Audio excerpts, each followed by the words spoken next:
Hello प्यारे बच्चों, good evening. आप सभी को कैसे हैं? उम्मीद करता हूं कि आप सब बहुत अच्छे होंगे और बहुत ही जबरदस्त तरीके से अपने एग्जाम की तैयारी में लगे होंगे। प्यारे बच्चों, हम लोग का क्लास 12 चैप्टर नंबर फर्स्ट चल रहा था और हम लोगों ने पार्ट 1 और पार्ट 2 कंप्लीट कर लिया था। आज हम लोग बात करेंगे पार्ट 3 का। तो चलिए देरी नहीं करते हुए आज का क्लास जो है स्टार्ट करते हैं। सबसे पहले हम लोग आज जानेंगे, देखिए पार्ट 1 और पार्ट 2 आपने अगर नहीं देखा है तो जल्दी से जाइए और फटाफट से पार्ट 1 और पार्ट 2 जाकर के देख लीजिए। तो पार्ट 3 में हम लोग पढ़ने वाले हैं धार्मिक जीवन। कौन सा जीवन? धार्मिक जीवन। कहाँ के लोगों का? यानी हड़प्पा वासी के धार्मिक जीवन के बारे में हम लोग यहाँ पर देखेंगे। देखिए, मैके महोदय एक वैज्ञानिक है, सॉरी वैज्ञानिक नहीं है, एक इतिहासकार है जिसका नाम क्या है? मैके महोदय, है ना। मैके महोदय को मोहनजोदड़ो से एक ऐसी मुद्रा प्राप्त हुई है जिसमें 3 मुख वाला एक पुरुष योग मुद्रा में बैठकर, है ना, योग मुद्रा में बैठा है। इसके 3 सिंह है। मतलब कह रहा है कि मैके महोदय मैके महोदय जी को एक चीज का साक्ष्य मिला है। साक्ष्य क्या मिला है कि देखिए, मोहनजोदड़ो में एक ऐसी मुद्रा प्राप्त हुई है जिसमें 3 मुख वाला एक पुरुष, यानी जिसका 3 मुख है, 3 मुख वाला एक जो पुरुष है ना, ये मुद्रा में बैठा हुआ है। इसके 3 सिंह है। इसके बाईं ओर एक गेंदा है और भैंस भी है। दाईं ओर एक हाथी और एक बाघ का चित्र दिखाया गया है। ठीक है, तो इससे हम ये अनुमान लगा सकते हैं कि देखो, इसकी तुलना जो है ना पशुपति से की गई है। इसकी तुलना किससे की गई है प्यारे बच्चों? बताइए, पशुपति से इसकी तुलना की गई है। ठीक, कोई दिक्कत है? नहीं है। ठीक है, अब यहाँ के जो लोग है ना, देखिए यहाँ के जो लोग है ना, लोग वृक्ष में पीपल की पूजा करते थे, है ना। यानी हड़प्पा वासी जो लोग थे, ये लोग किस वृक्ष को पूजनीय मानते थे? तो पीपल के वृक्ष को ये लोग क्या करते थे? पूजा किया करते थे। ठीक है, क्यों पूजा किया करते थे? क्योंकि मोहनजोदड़ो से, है ना, प्राप्त एक मुद्रा पर दो जुड़वा पशुओं के शीर्ष पर, है ना, पीपल की टहनियां दिखाई गई है। इससे हम ये अनुमान लगा सकते हैं कि उस जमाने में जो पीपल के जो पेड़ थे, ये क्या थे? बहुत ही ज्यादा पूजनीय थे। चलिए आगे देखते हैं। कुबर वाला बैल, हाँ भाई बहुत इंपॉर्टेंट है, कई बार पूछा है कि कुबर वाला बैल, है ना, विशेष पूजनीय था। यहाँ पर हड़प्पा वासी जो थे ना, कुबर वाला बैल क्या करते थे? इसका पूजा पाठ किया करते थे। नेक्स्ट है, नाग पूजा के भी संकेत मिले हैं। दीवारों पर जो है ना, वो नाग पूजा के भी क्या मिले हैं? संकेत मिले हैं। आज भी लोग नाग पूजा किया करते हैं। बड़ी संख्या में प्राप्त ताबीज, देखिए ताबीज जो है ना, ताबीज यहाँ पर भारी मात्रा में मिला है। ताबीज की संख्या यहाँ पर बहुत ज्यादा मिला है। बड़ी संख्या में, अरे यार क्या हो गया? ठीक है, बड़ी संख्या में, एक सेकेंड, देखिए बड़ी संख्या में ताबीज के संकेत मिले हैं, ताबीज प्राप्त हुए हैं, जिससे यह अनुमान लगाया जा सकता है कि यहाँ के लोग तंत्र विद्या में भी विश्वास रखते थे, जादू टोना पर भी विश्वास रखते थे। ठीक है, एकदम इन लोग ये सोचते थे कि अगर ताबीज पहनेंगे तो भूत वगैरह नहीं पकड़ेगा। ठीक, मोहनजोदड़ो में वामवर्ती और दक्षिणवर्ती दोनों ही प्रकार के स्वास्थ्य पर्याप्त संख्या मिले हैं। आगे देखते हैं। आगे कह रहा है धार्मिक जीवन। कहाँ के लोगों का धार्मिक जीवन? हड़प्पा वासी के धार्मिक जीवन। तो देखिए, ये लोग क्या करते थे? सूर्य का पूजा किया करते थे। सूर्य का पूजा किया करते थे। दूसरा है कि कालीबंगा एवं लोथल से ईंटों की बनी, है ना, वेदी मिली है। क्या मिली है? वेदी मिली है, जो अग्नि पूजा के साक्ष्य हैं। मतलब कालीबंगा से और लोथल से ईंटों की बनी वेदी मिली है और उस वेदी से यह अनुमान लगाया जा सकता है कि यहाँ के जो लोग हैं ना, क्या थे?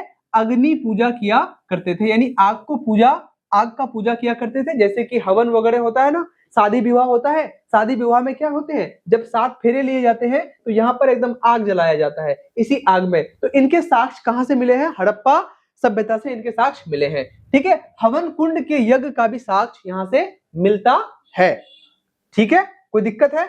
नहीं है। चलो आगे बात करते हैं। आगे बात करें, मार्शल होदे के अनुसार, एक इतिहासकार है जिसका नाम क्या है? मार्शल होदे के अनुसार क्या कह रहा है कि सिंधु निवासी सबों को 3 प्रकार से उत्सर्ग करते थे। यानी जो सिंधु के निवासी थे, सिंधु घाटी सभ्यता के जो निवासी थे, ये लोग क्या करते थे? जो सब होते थे ना, जो लोग मर जाते थे तो उसको क्या करते थे, है ना। तो देखो कहीं पर, देखो पूर्ण समाधिकरण क्या कह रहा है कि पूर्ण समाधिकरण, इसमें संपूर्ण सब को भूमि के नीचे गाड़ दिया जाता था। देखिए मतलब उस जमाने में सिंधु घाटी सभ्यता में जो लोग मर जाते थे, क्या होते थे, मर जाते थे, तो उसको 3 तरीके से उसका अंतिम संस्कार किया जाता था। पहला क्या था कि पूर्ण समाधिकरण। इसमें क्या होता था, इसमें सबको पूरी तरीके से जमीन के अंदर गाड़ दिया जाता था। ठीक है, कोई दिक्कत है, नहीं है। दूसरा क्या है, आंशिक समाधिकरण।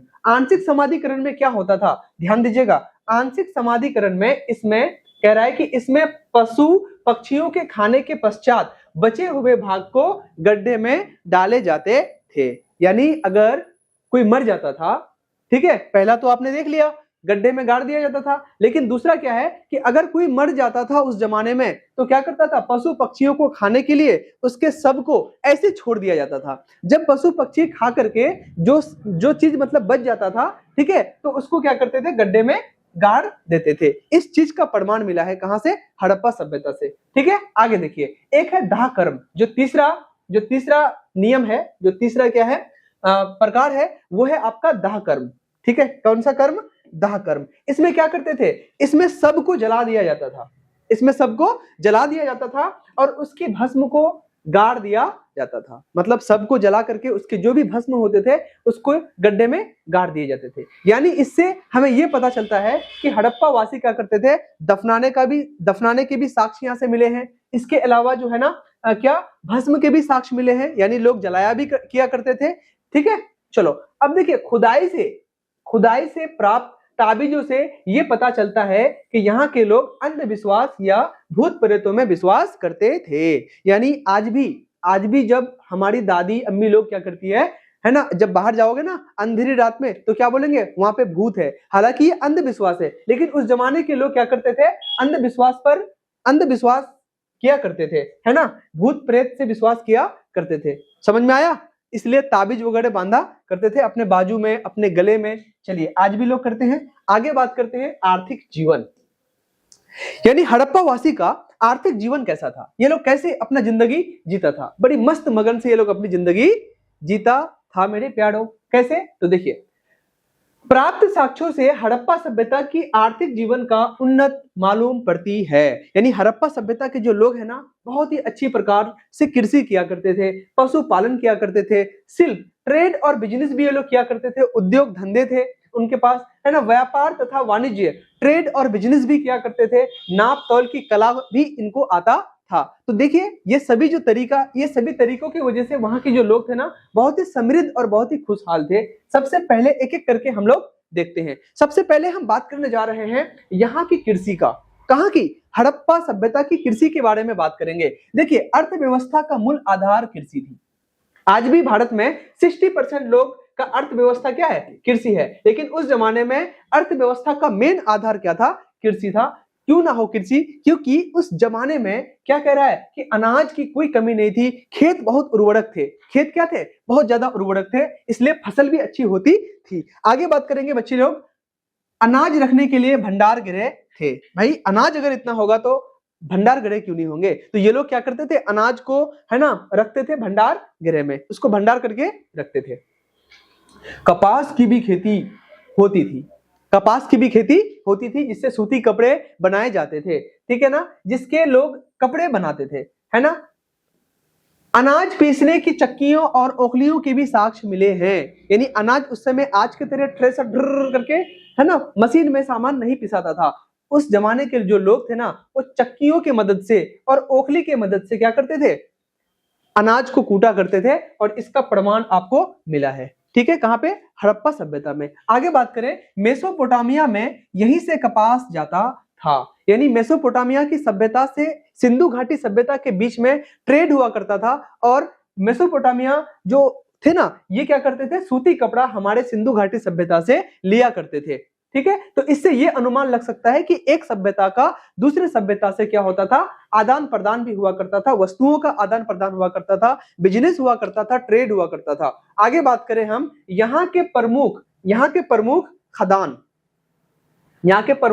खदान, देखिए, गेहूं, धान, बाजरा आदि है। यहाँ का प्रमुख खदान क्या है, खाद्यान्न का मतलब होता है खाने पीने की वस्तुएं। खाद्यान्न का मतलब क्या होता है, खाने पीने की वस्तुएं। तो देखिए, गेहूं, धान, बाजरा आदि मटर, तिल के भी साक्ष्य यहाँ पर मिले हैं। मतलब ये सभी खाने पीने की चीज आपको हड़प्पा सभ्यता से देखने को मिले हैं, इनके साक्ष्य दीवारों पर मिले हैं। ठीक है, आगे बात करें हम फलों में केला, खजूर, नारियल, अनार, है ना, ये सभी चीजें, तरबूज के साक्ष्य भी हमें कहां से मिले हैं? इसी हड़प्पा से मिले हैं। आगे हम बात करें प्यारे बच्चों, पशुपालन। क्या कह रहा है? पशुपालन। देखिए, कृषि के साथ साथ ये लोग पशुपालन भी किया करते थे। कृषि के साथ साथ ये लोग क्या करते थे? पशुपालन भी किया करते थे। और आज भी वही जो ट्रेडिशन है, वही जमाना है। ठीक है, थोड़ा सा तो चेंज हुआ है, लेकिन आज भी लोग क्या करते हैं? कृषि के साथ साथ बकरी, गाय, भैंस आदि पालते हैं। तो पहले भी लोग इस तरीके से पाला करते थे। देखिए, प्राप्त मुद्राओं से पता चलता है कि यहाँ पर दो प्रकार के बैल थे। कितने प्रकार के बैल थे? दो प्रकार के बैल थे। एक तुम्हारे तरह नहीं भाई, मजाक कर रहा हूं। ठीक है, तुम तो होनहार स्टूडेंट हो। ठीक, अब देखिए भाई, प्राप्त मुद्राओं से पता चलता है कि यहाँ दो प्रकार के क्या थे? बैल थे। अब ये बैल कैसा था? एक था आपका कुबर वाला बैल। कैसा था? कुबरदार, बड़े सींग वाले बैल। मतलब इसके सींग जो होते थे ना, बड़े बड़े होते थे और कुबर होता था। ठीक है, इसकी पूजा भी किया करते थे वहां के लोग। दूसरा बैल था बिना कुबर के छोटे सींग वाले, बिना कुबर के छोटे सींग वाले। जाहिर सी बात है, जिसका पूजा करेगा तो उसको तो आराम से रखेगा, और जिसका पूजा नहीं करेगा उसको तो खूब काम करवाएगा। तो इससे अनुमान ये लग सकता है कि जो बिना कुबर के छोटे सींग वाले जो बैल थे, है ना, इसका लोग क्या करते थे, है ना, इस्तेमाल किया करते थे सामान धोने में, हो सकता है गाड़ी चलाने में। ठीक है, बैलगाड़ी चलाने में। चलो आगे बात करते हैं। गाय, बैल, भैंस, कुत्ता। देखिए, टाइपिंग वाले सर मिस्टेक कर गए। ठीक है, भैंस, कुत्ता, ठीक है ना, हाथी होगा यहाँ पे। हाथी, सुअर, गधा और इनके पालतू जानवर थे। मतलब ये सभी जो है गाय, बैल, हाथी, कुत्ता, ये सब क्या थे? इनके पालतू जानवर थे। इसके अलावा बिल्ली भी थे, बंदर भी थे, खरगोश, हिरन, है ना, मोर, चीता, ये सब क्या थे? इसके पालतू जानवर हुआ करते थे। नेक्स्ट, पशुपालन आपने देख लिया। अगला क्या है? शिल्प तथा उद्योग धंधे। शिल्प तथा उद्योग धंधे मतलब यहाँ के लोग ऐसा क्या काम करते थे जो सिंधु घाटी सभ्यता है ना, उस जमाने में काफी उन्नत थी। तो ऐसा क्या काम करते थे? तो देखिए, शिल्प तथा उद्योग धंधे इन लोग का बहुत ही अच्छा चलता था। खुदाई से कताई, बुनाई के उपकरण, है ना, टकली, सुई मिली है। अर्थात इससे कपड़े बुनने की जानकारी हमें प्राप्त होता है। तो इससे हमें यह पता लगा सकते हैं कि यहाँ पर सुई की जानकारी मिली है, सुई का साक्ष्य मिला है। तो इसका मतलब है कि लोग उस समय कपड़ा सुई से सिल करके पहनते थे। ठीक है, चुन्हुद्रो, यहीं से लिपस्टिक का प्रमाण मिला था। चुन्हुद्रो में कारखाने मिले हैं जो हार पिरोने वाले दानों का उत्पादन होता था। यानी जो हार होता है ना, हार, मोतियों का माला जो होता है ना, मोती होता है, और मोती को पिरोना होता है अच्छे से। क्या करना होता है? पिरोना होता है। जब आप मोती को अच्छी तरीके से पिरो दोगे तो क्या बन जाएगा? मोतियों का माला। तो उस जमाने में जो है ना, चुन्हुद्रो जो एक ऐसा क्षेत्र था यहाँ पर हार पिरोने वाले दानों का उत्पादन होता था। इसलिए चुन्हुद्रो जो है ना, ये एक औद्योगिक केंद्र भी कहा जाता है इसको। नेक्स्ट, कुम्हार लोग। कौन लोग? कुम्हार लोग मिट्टी का बर्तन बनाने हेतु चाक का प्रयोग करते थे। चाक समझते हो ना? चलो मैं आपको चाक बता देता हूं। देखिए, मिट्टी का बर्तन बनाते हुए बहुत सारे बच्चों आपने देखे होंगे। कैसे बनाते हैं? देखो, कुम्हार आराम से, ए भाई क्या हो गया? कुम्हार आराम से क्या करते हैं? कुम्हार, एक सेकंड बनाता हूं मैं। कुम्हार आराम से एक चौक में बैठते हैं। मतलब चौक के ऊपर नहीं बैठते भाई, यहाँ पर आराम से वो बैठते हैं। ठीक है, चौक में बैठते हैं। और यहाँ पर क्या करते हैं? एक डंडा होता है ऐसे करके, है ना, इस डंडे की मदद से इस चौक को घुमाया जाता है। फिर घुमाने के बाद हाथ में मिट्टी लेते हैं, और मिट्टी लेने के बाद यहाँ से सांचा तैयार किया जाता है। ठीक है, इसी को क्या कहा जाता है? चौक कहा जाता है। क्या कहा जाता है? चौक।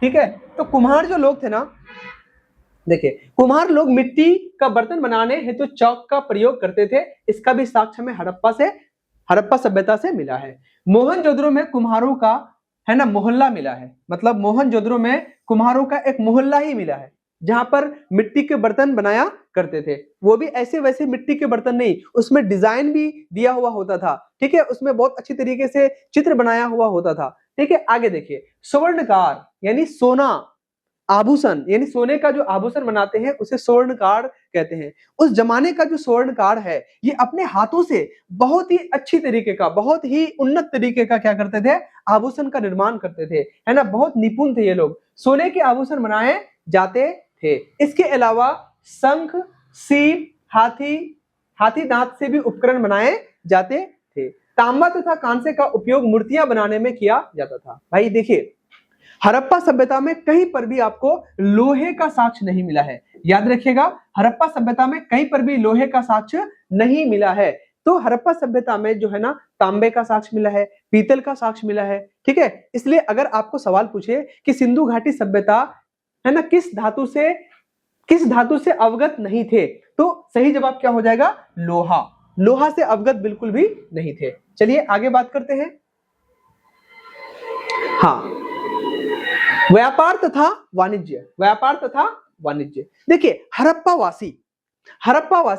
वासियों को व्यापार में काफी रुचि थी। हड़प्पा वासियों को व्यापार में क्या थी, काफी रुचि थी। आंतरिक एवं बाह्य दोनों प्रकार के व्यापार उन्नत थे। यहाँ पर आंतरिक व्यापार भी होता था। आंतरिक व्यापार समझते हो ना, मतलब अपने क्षेत्र के अंदर ही व्यापार करना आंतरिक व्यापार कहलाता है। और बाह्य व्यापार का मतलब होता है एक देश जब दूसरे देश के साथ क्या करता है, व्यापार करता है, तो ऐसे व्यापार को हम क्या कहते हैं, बाह्य व्यापार कहते हैं। ये दोनों के दोनों व्यापार हड़प्पा वासी क्या करते थे, किया करते थे, ठीक है।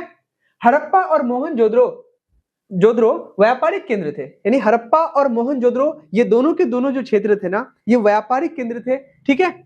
इनके बीच की दूरी 485 किलोमीटर थी।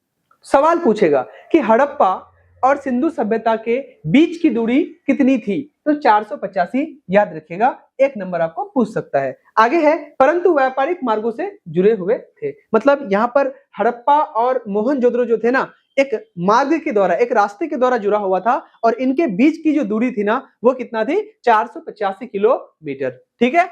नेक्स्ट, नाप तौल की कला। देखिए, नाप तौल में भी ये लोग काफी ज्यादा निपुण थे। नाप तौल की कला में देखिए, ये लोग नाप तौल की कला जानते थे।